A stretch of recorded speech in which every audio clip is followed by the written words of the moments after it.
Ертеде бір данышпан кісі болыпты. Ол кісі жануарлардың, құрт-құмырсқаның тілін біледі екен. Бір күні әлгі данышпан жолаушылап келе жатыпты. Жарты жолға келгенде ат жалдырып демалып отырса, кішкентай бір құмырсқаның дән тасып жүргенін көреді.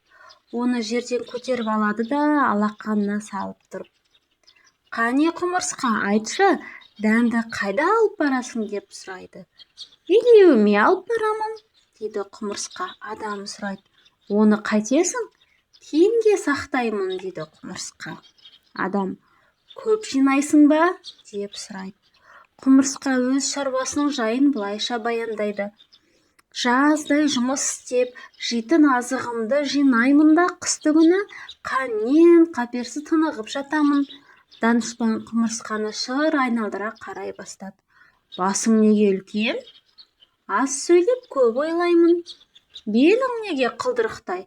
Қомағай емеспін. Жылына қанша дән жейсің?» «Бір дән жеймін». «Соған қанағат етесің бе?» «Одан да көп жей берсем, жер бетіндегі бар құмырсқалар аш қалмай ма? Қанағат керек қой».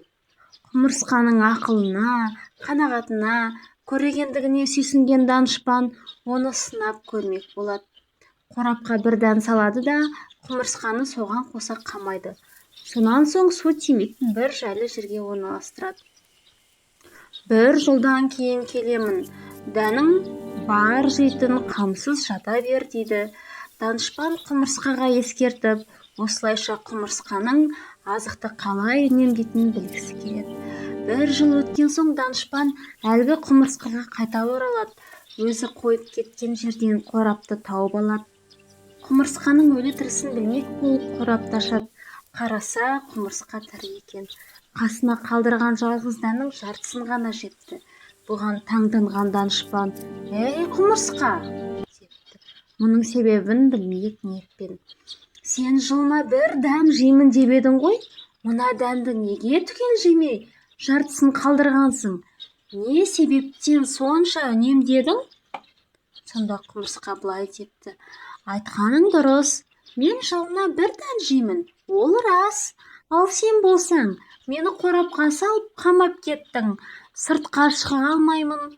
Егер сен мені бұл қамаудан босатуды ұмытып кетсең, тағы да бір жыл қамауда жататын едім.